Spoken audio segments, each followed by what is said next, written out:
Hola, buenas tardes, ¿me oyen bien? Gracias. Yo quisiera primero pedir un aplauso para quienes nos han estado escuchando durante toda la mañana y toda la tarde. Muchas gracias por estar acá, gracias por acompañarnos y por ser tan valientes de esperar a esta última charla. Sí, soy de Cúcuta, de Colegio Santa Teresa, con mucho orgullo, y he dado la vuelta al mundo estudiando por fuera y preparándome para poder estar aquí frente a ustedes en uno de los temas más importantes y en los tiempos más relevantes de nuestra historia como seres humanos. Y no estoy hablando de ciencia ficción, realmente es una política que posiblemente está cambiando al mundo. Hoy vengo representando a una universidad muy pequeña, ustedes vieron acá mucho a la Universidad de La Sabana. Hay más universidades que también están defendiendo la vida. Está la Sergio Arboleda, de Bogotá, y está esa pequeñita que se llama la Fundación Cervantes, que también es confesional, y estamos trabajando en un proyecto de investigación conjunto. ¿Me lo pones en otro? A ver. Gracias. Y este proyecto de investigación se llama Nasciturus. Lo que vengo a presentarles a ustedes hoy no son unos resultados de investigación completos, son resultados de investigación parciales, que se hicieron durante el año pasado con un trabajo de campo. Yo soy doctor en Derecho, pero también soy máster en Educación, y en estos momentos estoy entrando en la era de la investigación de campo para abogados. Bien, tema transversal, el aborto. Lo que les traigo aquí es algo que descubrí durante mi estancia en Inglaterra, cuando hice un máster en educación, y es que no deberíamos hablar tan mal de la Corte Constitucional. Realmente ellos solamente son parte de un programa o una agenda internacional. No es culpa de ellos, son personas que realmente llegan allá con la idea de querer hacer cosas grandes para cambiar el mundo, pero desafortunadamente el mundo es más fuerte que ellos. Estas tres hipótesis bajo las cuales se supone que está permitido el aborto en Colombia no son hipótesis que hayan nacido de los magistrados de la Corte Constitucional. Son hipótesis que fueron copiadas del pensamiento de uno de los filósofos del derecho más importantes del mundo, Ronald Dworkin. Y gracias a Dios no lo digo yo, lo dice exactamente un artículo que salió un tiempito después de la sentencia 355 de 2006, un artículo escrito por Javier Aguirre, Alfonso Silva, Ana Patricia Pavón, publicado en la revista Temas Sociojurídicos de la Universidad del Rosario. Esas tres ideas fueron exactamente trasladadas del pensamiento de Dworkin, perdón porque se me quedaron ahí en la mitad de mi problema jurídico, y son estas.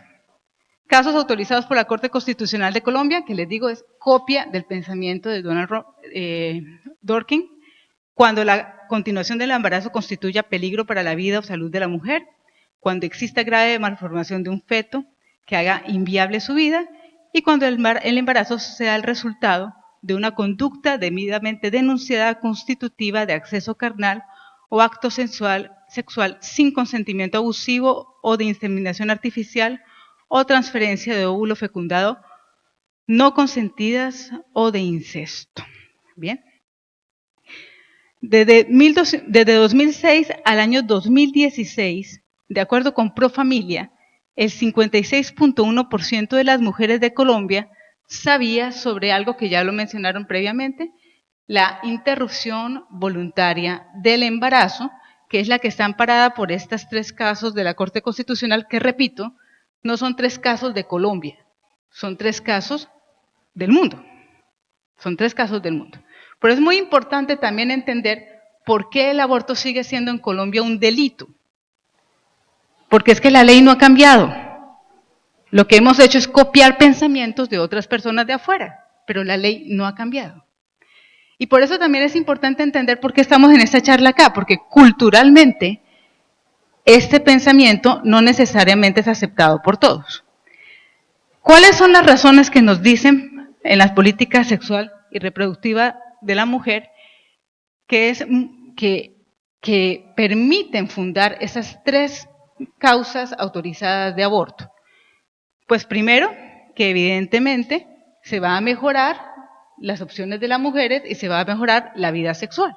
Sin embargo, realmente, en relación con el acceso carnal violento, lo que hemos visto es que se ha incrementado.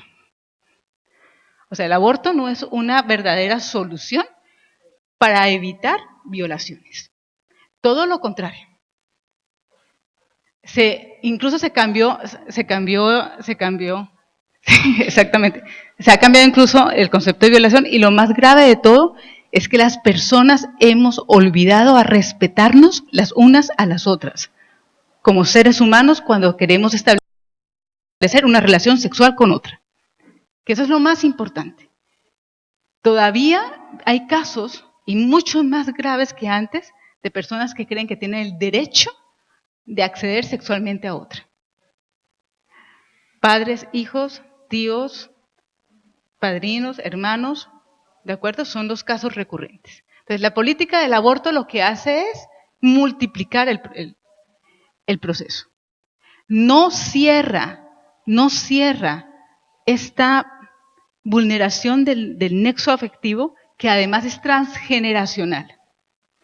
Es decir, un niño que fue violado, mi psicóloga por acá, mis psicólogas me van a decir sí o sí no, tiene el potencial de poder ser violador él mismo de sus propios hijos. Es transgeneracional. Sí, no exactamente. Ustedes miran el caso triste de Michael Jackson, que dicen que lo hacía, no sé, no me consta, no tenemos pruebas, no sabemos, pero si fuera así, él fue violado por su padre. Es así, eso es transgeneracional. Y del otro lado, pues Colombia tampoco ha cumplido con la meta de reducir la mortalidad materna. No ha cumplido. El aborto no es una solución para reducir la mortalidad materna. De hecho, lo que tenemos hoy en día es mujeres en situación de mayor vulnerabilidad, sobre todo en las minorías. Entonces, yo me hice esta pregunta. ¿En qué medida los mecanismos de protección empleados por unas fundaciones que ustedes generalmente no conocen, se llaman fundaciones Provida, de aquellas de las cuales hemos estado escuchando hoy testimonios? ¿En qué medida esas fundaciones que están por ahí sí podrían, ya que la IVE no es un resultado, no es una ayuda para mejorar la salud sexual y reproductiva, ¿será que estas fundaciones sí pueden ayudar en la política sexual y reproductiva de la mujer? ¿Sí podrían ayudar a reducir los índices de violación? ¿Sí podrían ayudar a reducir los índices de mortalidad materna? Hasta el momento no hay estudios. Yo lo que hice fue un estudio preliminar y lo que espero, terminando de acá, es poder contar con el apoyo de otras universidades y de esta fundación para poder hacer un estudio más a fondo. ¿Qué hice yo? Yo hice una cosa muy sencilla.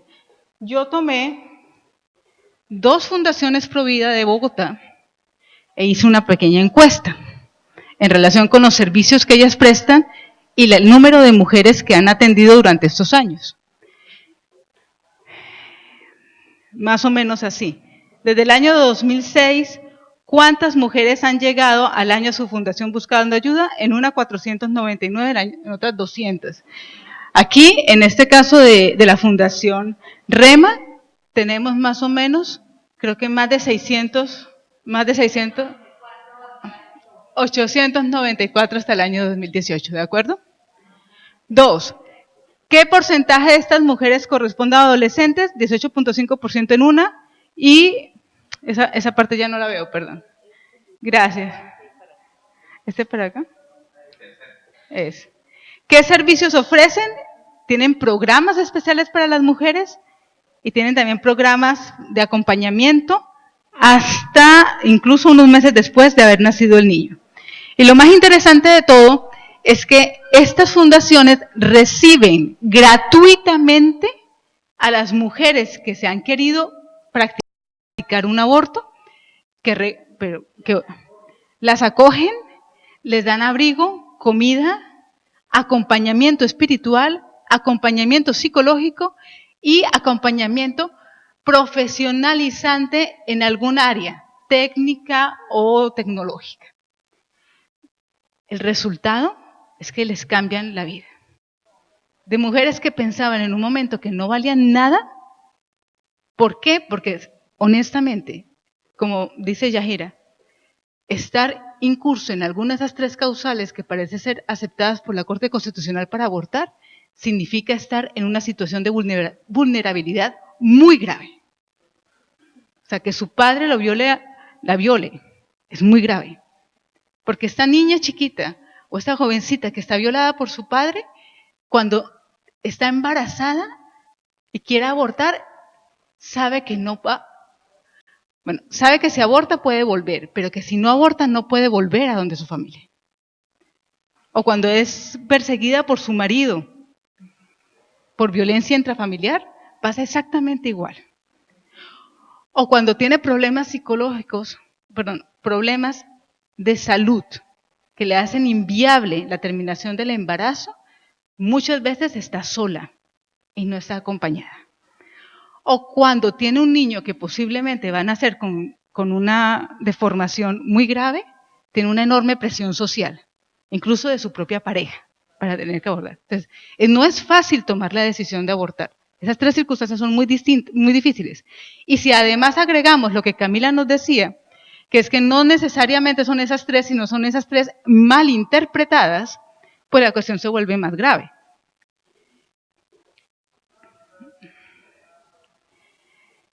Entonces yo hice una entrevista a una de esas mamitas y lo que les voy a presentar son extractos de esa entrevista. Me dice la mamita: antes de venirme a Bogotá tuve una discusión con mi papá y me enteré que él tenía que ver con la muerte de mi mamá. Es decir, su papá mató a su mamá. Entonces tenía mucha rabia y mucho odio desde niña contra él. Y cuando me enteré fue muy duro.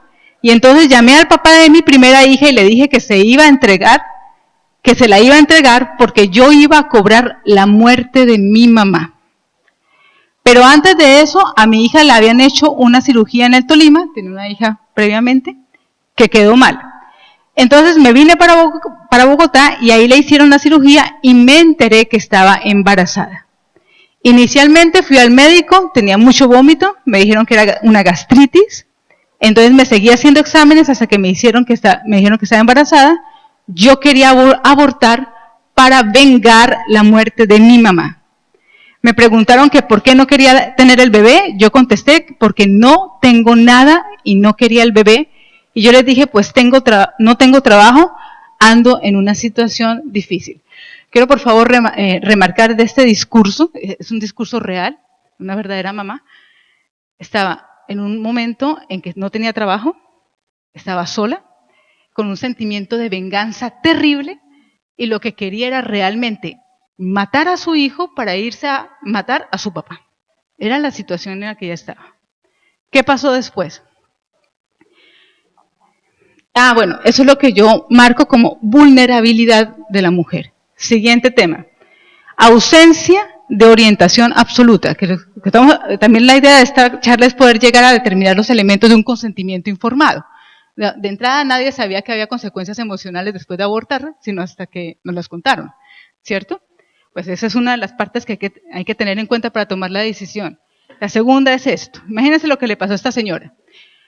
Averigué por algunas pastillas en internet, pero no fui capaz de comprar hasta que fui al médico y me dijeron que empezara controles.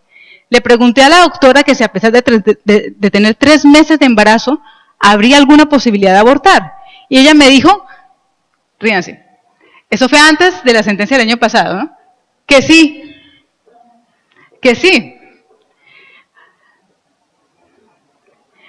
que en la EPS de Bosa lo aprobarían. Ella me preguntó, ¿por qué no quieres? Y le dije, porque la verdad es que estoy mal económicamente, la niña va a pasar a una cirugía, no tengo trabajo, no tengo nada.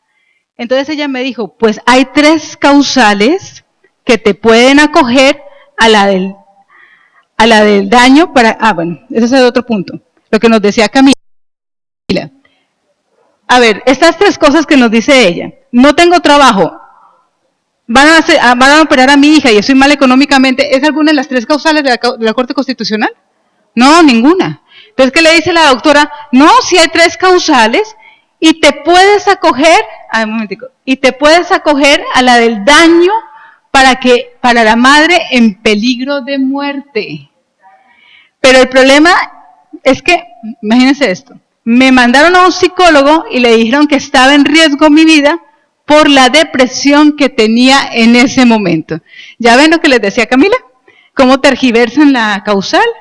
Entonces no es estar en peligro de muerte, sino conseguirse un psicólogo que me diga que yo tengo depresión. Y con eso ya me practican el aborto. Simple.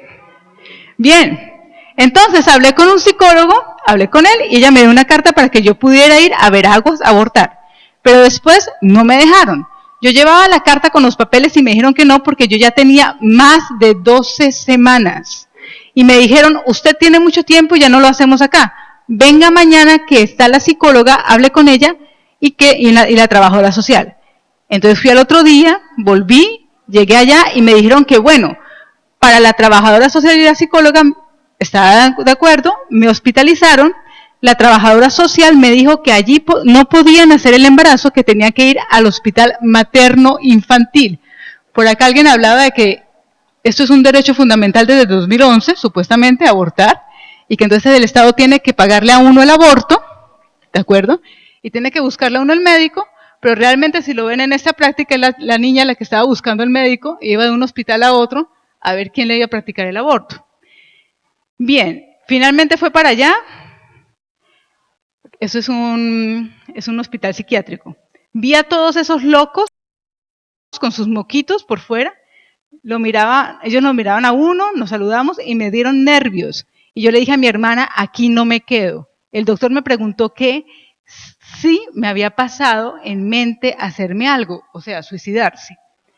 Y yo le dije que sí, pero que me daba miedo suicidarme y dejar a mi hija sola. Entonces me dieron salida de una vez porque no había motivo para internarme allá. Así que al otro día volví al materno infantil a hacer el aborto. Entonces esperé que viniera la psicóloga, pero tampoco llegó. Falta de orientación, falta de información. Nadie le dijo absolutamente nada, ni siquiera para el procedimiento de aborto. Les estaban informando. Bien, necesidad de apoyo. Otra doctora vino a revisarme y me preguntó, ¿qué pasa contigo que no vienen a atenderte? Entonces ella dijo que iba a verificar ella misma los papeles y miraba en qué podía ayudarme. Miró papeles y todo, y cuando me dijo, estás embarazada, ¿quieres abortar? Ella me dijo que no lo hiciera y se puso a aconsejarme que los niños eran muy bonitos, que había fundaciones que me ayudarían. Y yo le dije, pues yo sí quiero, pero ¿de dónde voy a sacar los pañales? Los pañales son muy importantes. Ella me dijo que se encargaba de apadrinar a mi bebé por los primeros 6 meses. Me hicieron la ecografía y mostraba a la bebé que se reía, hacía burbujas, y el doctor me la puso así en un televisor grandísimo como si me estuviera mirando. Entonces me dio mucha emoción, alegría. Pero el otro inconveniente era que mi hermana me decía que ¿para qué más bebés? Suena conocido, ¿no? Y eso me empujaba también a abortar. Y yo le dije, ¿qué le digo a mi hermana? Doctora, la doctora me dio el número de una fundación a la que ella misma llamó. Vine a esa fundación y me preguntaron por qué creía que no me iban a ayudar. Entonces yo pensaba que la ayuda era a cambio de que yo entregara a la niña en adopción. Pero no, aquí no me iban a quitar a mi bebé. Cuando llegué acá me recibieron muy bien, con mucho cariño. Me dieron una muda de ropa, son cosas nuevas. Salí y le dije a mi hermana que no podía abortar porque había un riesgo muy grande de perder mi único ovario. Así que ella me dijo que sea lo que Dios quiera. Y así es, continuó, y entonces eso es lo que pasó en la fundación. Le enseñaron oración, sigue yendo a la iglesia, sigue viendo un programa y talleres en la parroquia. Y es muy importante para ella estar ahí porque encontró una nueva vida. De hecho, hace unas mochilas espectaculares. Se especializó en tejido y no, es realmente espectacular. Ahora, ¿qué es lo que ocurre con ellas?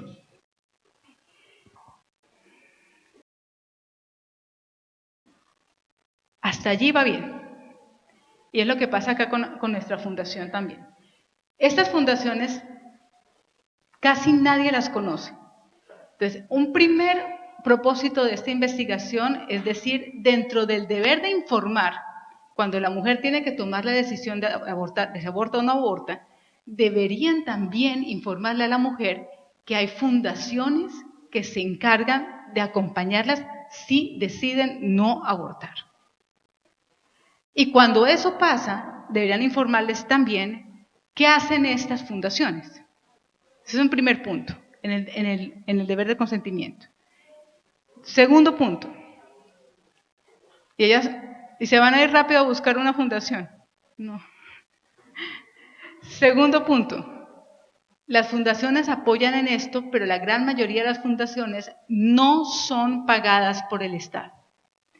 Mientras que Profamilia y los centros de aborto tienen financiación estatal, las fundaciones Provida son privadas y en general, o son porque son establecidas por personas creyentes, o bien son por personas preocupadas moralmente, pero no por entes gubernamentales.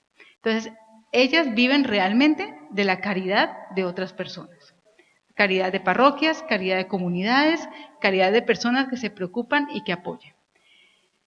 Tercera limitación que tienen ellas. Ahí está, me gustaría seguir trabajando en tejido y me gusta mucho hacer las mochilas, pero no hay un sitio donde pueda venderlas bien.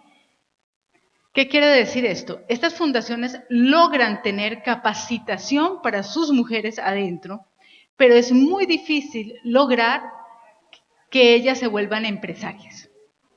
Entonces, ¿qué es lo que tenemos que hacer?